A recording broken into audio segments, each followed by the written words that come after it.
Kita sudah keluar dari hutan yang membosankan itu. Ini daerah apa namanya, Hulu Balang? Hamba tidak tahu, Tuan Senopati. Suatu dataran cadas berkapur. Sangat luas, gersang dan tandus. Udara terasa panas. Kita terus saja, Tuan Senopati. Terus. Siaga. Pasukan! Maju! Maju! Maju!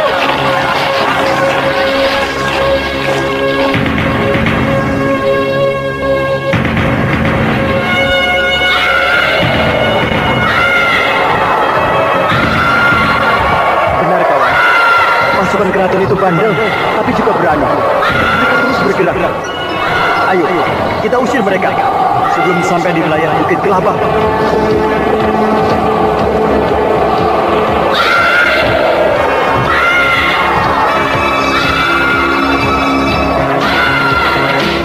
Hah? Apa itu? Apa itu di angkasa? Oh, Dewata yang agung. Apa aku tidak bermimpi? Ada burung raksasa. Oh, ada orangnya. Ada dewa sedang menunggang burung Raja Wali. Bukan dewa. Malaikat. Oh, menuju ke sini. Lihat. Penunggang Raja Wali itu mengeluarkan sinar dari tangannya. Oh, panas.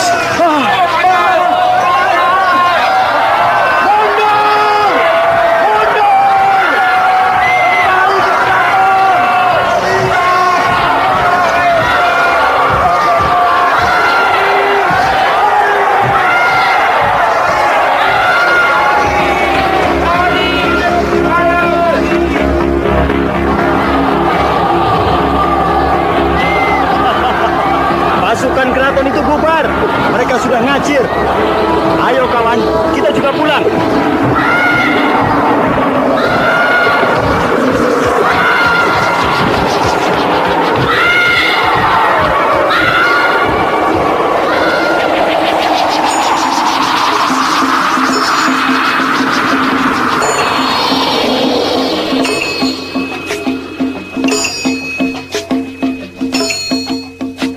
Sementara itu, dalam ujian di Tambak Segara, Mantili sanggup bertahan sampai tahap 8. Tahap-tahap yang sudah berhasil dilewatinya adalah 1. Menghadapi serangan ratusan panah dan tombak dari segala penjuru.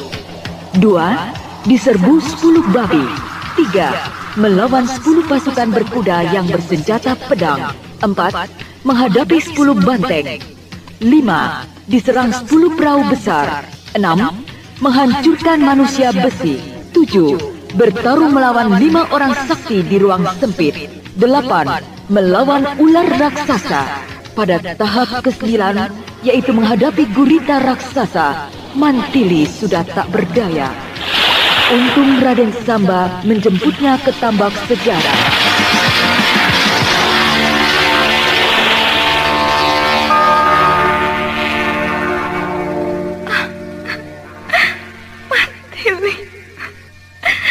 Mantili, anakku. Dia cuma pingsan, Dinda. Tapi tubuhnya rusak, Kanda. Iya, wajahnya babak belur, tubuhnya luka-luka. Tapi tidak luka dalam, jadi bisa lekas sembuh. Mantili, kamu terlalu berani.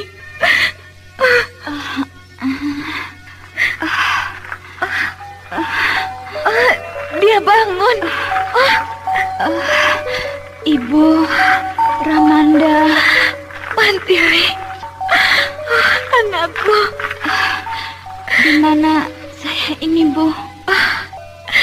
Kamu sudah di rumah, Nak. Mana guritanya? Apa? Gurita? Ya, tadi saya bertarung dengan gurita raksasa. Sudah tak ada lagi, Mantili. Jangan banyak bergerak. Tubuhmu masih lemas. Perlu banyak istirahat.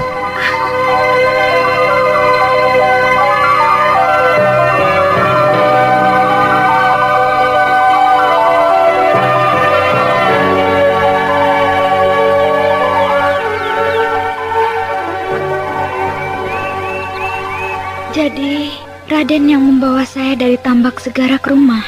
Benar, Tuan Putri. Kenapa Raden lakukan itu? Apakah waktu itu Raden kebetulan ada di sana? Saya khusus menunggu Putri di gardu jaga, tak jauh dari pintu gerbang Tambak Segara. Kenapa Raden bersusah payah menguntit saya? Saya khawatir akan keselamatan Tuan Putri. Saya betul-betul merasa cemas. Kenapa cemas? Ya cuma cemas saja begitu. Raden Sambah, saya telah gagal menyelesaikan tahap ke-9. Itu sudah luar biasa, Tuan Putri. Sampai tahap ke-7 atau ke-8 saja sudah berarti melebihi persyaratan untuk jadi senopati. Kehebatan Tuan Putri telah menjadi buah bibir di kalangan perwira angkatan perang dan juga di kalangan para pejabat tinggi.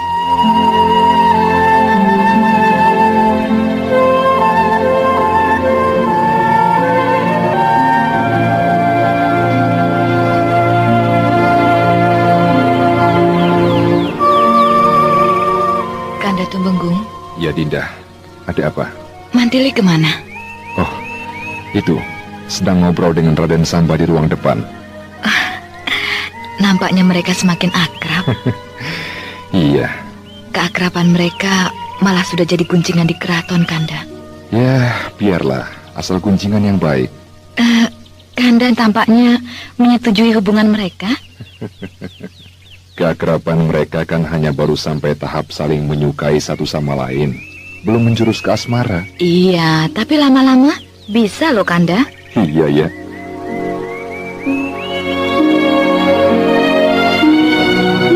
Ya, antara Mantili dengan Raden Sambah memang telah terjalin hubungan asmara. Oleh karena itulah, ketika permohonan Mantili untuk ditugaskan ke Madangkara ditolak, maka Raden Sambah mohon pindah ke Madangkara dengan alasan untuk mengembangkan bakatnya dalam ilmu gambar. Dengan demikian, nantinya Mantili tak akan dapat kesulitan kalau mohon pindah ke Madangkara karena dianggap ingin menyusul kekasihnya.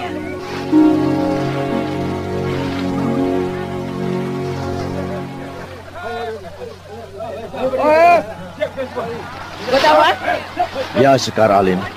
pasukanku sudah siap berangkat. Sekarang juga. Tujuanmu tetap ke Cadas Ngampar. Ya, Baik, berangkatlah. Tapi jangan terlalu bernafsu untuk menghabiskan musuh. Gempur mendadak dan cepat menyingkir. Lalu tinggalkan tempat bekas pertempuran itu jauh-jauh. baik. Nah, silakan. Pasukan! Maju!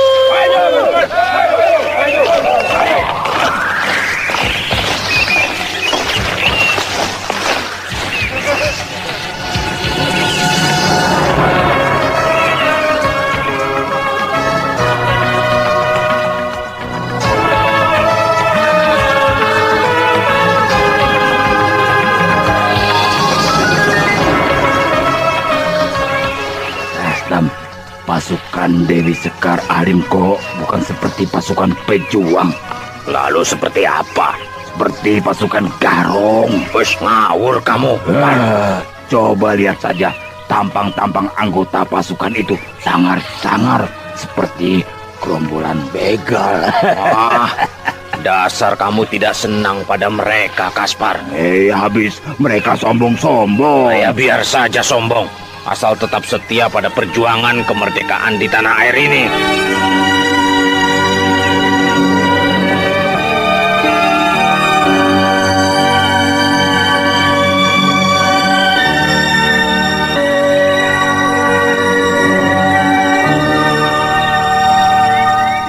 Dinda Gayatri, Mantili mana? Itu di dalam. Sejak Raden Sambah pergi ke Madangkara, dia jadi agak lain, Kanda. Wah, anak kita sudah mulai kena penyakit, Kanda. Penyakit apa? Kanda suka pura-pura, seperti tak pernah muda saja. Oh, penyakit asmara atau penyakit cinta? Dua-duanya, Kanda. Anak yang garang dan bengis itu kok bisa luruh oleh kasih terhadap lelaki?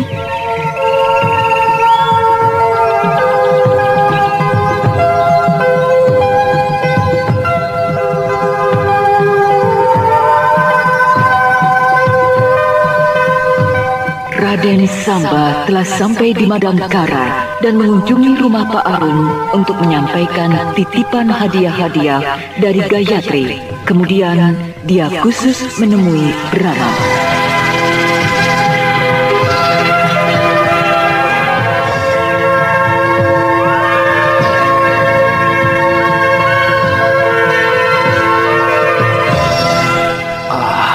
Dewata yang agung, saya bahagia sekali dapat berjumpa dengan saudara Brahma yang gagah perkasa.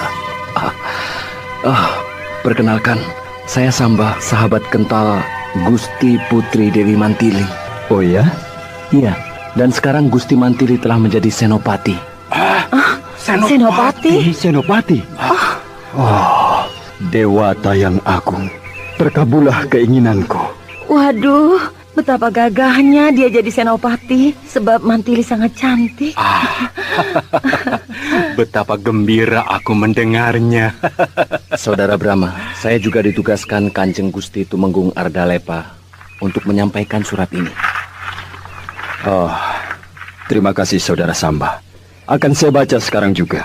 Bagus, sebab dapat disaksikan oleh Bapak dan Ibu Arum pula. Brahma anakku, pembawa surat ini adalah Raden Prastasamba, seorang kepercayaanku yang menjabat kepala perbekalan di keraton kerajaan Kuntala. Karena permohonan Mantili untuk ditugaskan di kerajaan Madangkara mendapat hambatan, maka aku mengirim Raden Samba bertugas di Madangkara. Kamu tak usah ragu-ragu, karena Raden Samba adalah berada di pihakku. Percayalah kepadanya, seperti kamu percaya padaku. Ramanda, Tumenggung Ardalepa. Oh, jadi Anda pejabat tinggi keraton. Maaf, saya telah berlaku kurang sopan. Saya juga mohon maaf. Saya juga mohon maaf, Raden. Sudahlah, jangan menyembah. Saya hanya seorang pemuda biasa yang sedang menimba ilmu pengetahuan tentang ilmu gambar. Oh, iya, selamat datang di Madangkara, Raden. Terima kasih.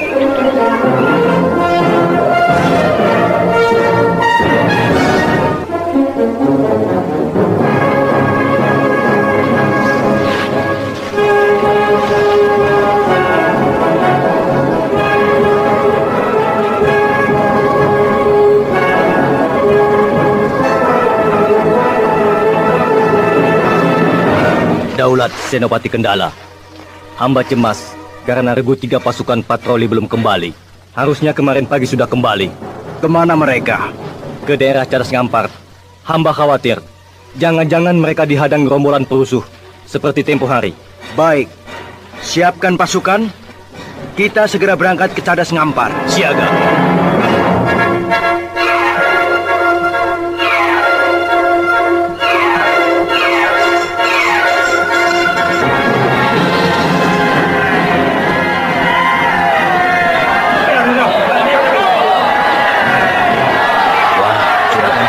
Pasukan Dewi Sekar Alim datang. Ya. Aduh, gagah benar mereka. Wah, itu lihat. Dewi Sekar Alim berjalan paling depan. Langkahnya hebat benar. Gotawa, beres. Musuh binasa. Penyergapannya di mana? Cadas Ngampar. Sesuai dengan rencana. Bagus. Seorang pun tak ada yang lolos. Sebab mereka dijepit oleh pasukanku. Seharusnya kau biarkan 1-2 orang lolos, supaya bisa lapor ke keraton. Dengan begitu, mereka tambah panik. Bagaimana mungkin? Mereka pasukan berani mati keraton.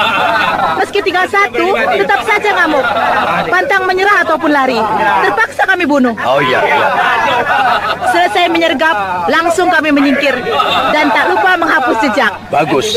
Silakan istirahat sekarang. Pasukan! Bubar!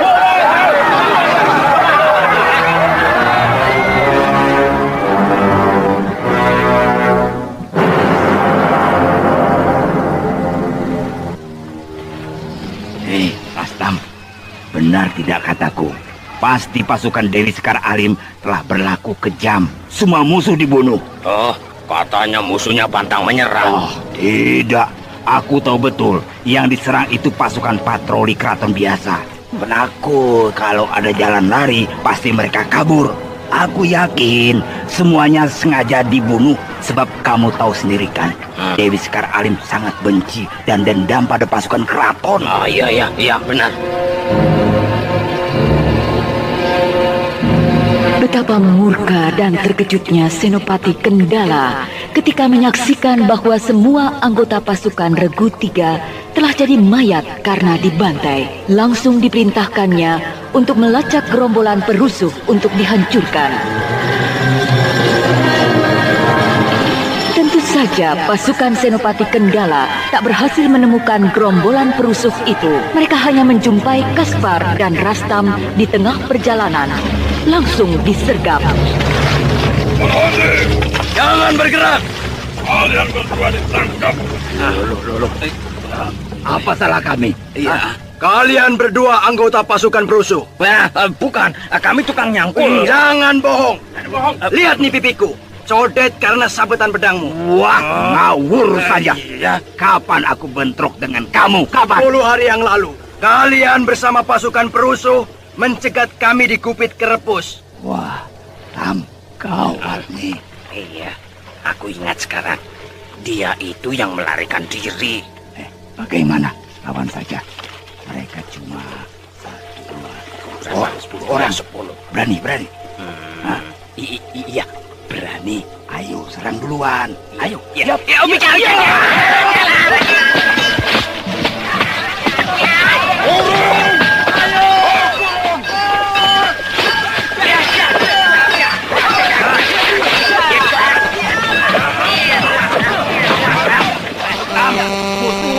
Terlalu banyak kamu. Gimana? Gunakan baku besi. Iya, gunakan rondong mereka dengan senjata rahasia. Ayo.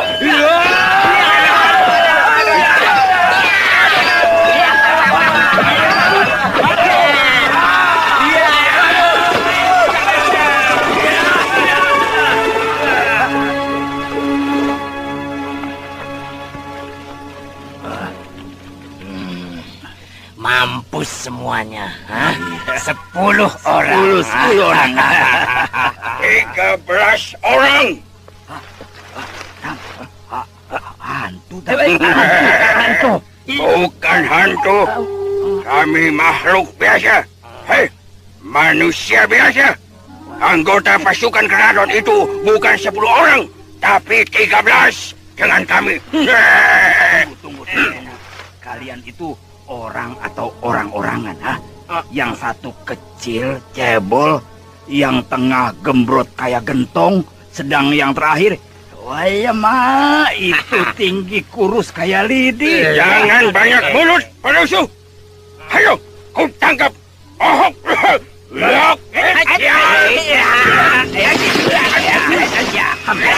Hampir saja. Hilang.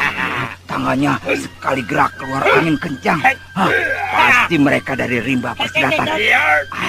Daripada mati konyol, kita serang duluan, Tam. Ayo, Tam.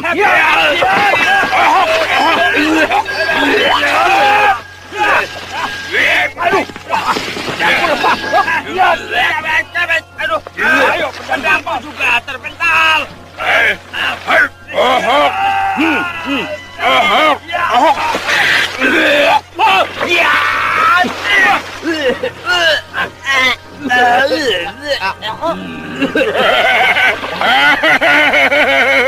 Dia akan muntah darah terus. Sini, kau patahkan kaki tangan kalian satu-satu. Habis sudah.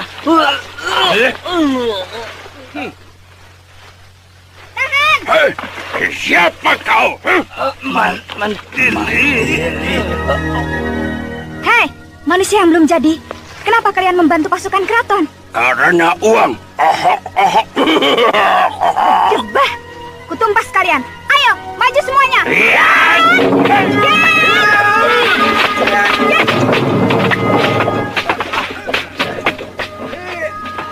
Mantili, tampaknya cuma enteng. Lihat tuh.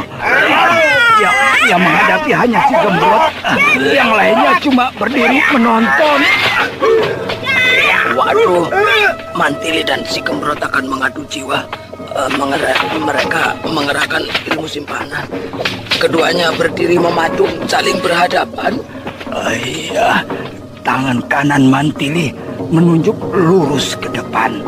Tangan kiri melipat di dada. Sedang si Gembrot jongkok seperti kodok.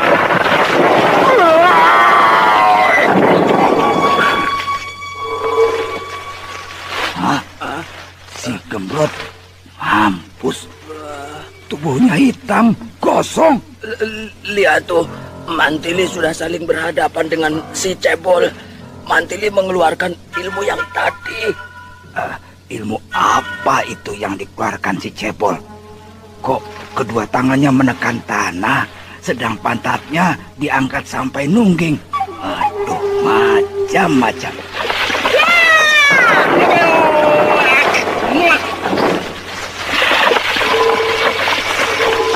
Lihat, si Cebol terpelanting, tapi tidak mati. Wah, kuat benar. 3 kali jungkir balik kok tidak apa-apa. Tuh, lihat, Mantili marah. Pasti si Cebol bakal dihajar lagi.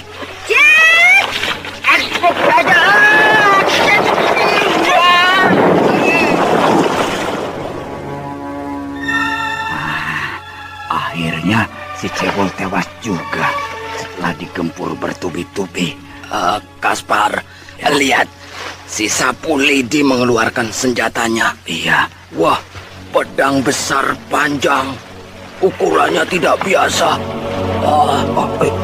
Itu pedang itu mengeluarkan sinar merah. Waduh, pedang itu mengeluarkan hawa panas. Sangat panas. Panas. Aduh, panas. Aduh, badanku terasa dibakar. Waduh, celaka. Panasnya sampai merasuk ke tulang. Aduh. Jalan satu-satunya untuk melawan hawa panas ialah dengan ilmu Parika. Ya, akan kukerahkan ilmu Parika.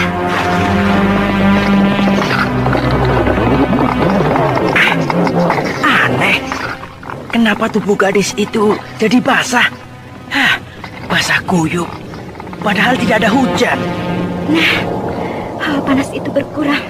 Aneh, tidak hujan, tidak nyebur ke sungai. Kok bisa basah kuyup? Aku sudah tidak merasa panas lagi. Si Sapu Lidi sedang lengah karena terpesona oleh ilmu Parika. Saat yang tepat untuk menyerang. Pedangku! Pedangku! Nih, ambil pedangmu!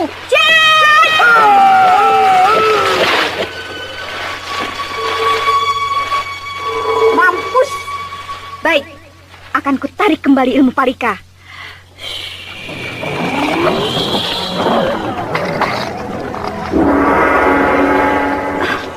Panas.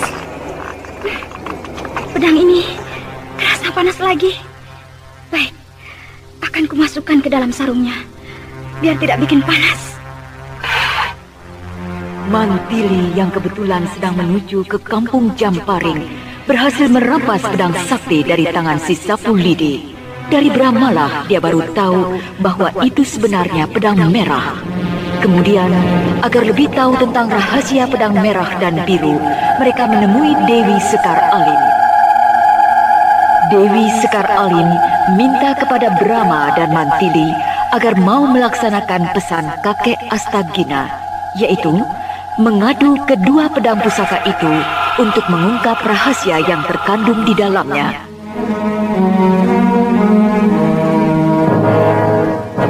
Demikianlah, ketika kedua pedang itu saling ditempelkan, terpancar sinar yang saling menutup dan menyatu. Di samping terdengar suara denging nyaring yang menyakitkan telinga. Tiba-tiba kedua pedang itu patah dan di dalamnya terdapat 2 gulungan kertas kecil. Langsung dibaca oleh Brahma. Kertas dari pedang biru berisi silsilah, sedang yang dari pedang merah berupa surat. Akan saya baca. Silsilah Raja-Raja Kerajaan Madangkara. Raja ke-1 bergelar Sri Baginda Maharaja Dali Tanggara.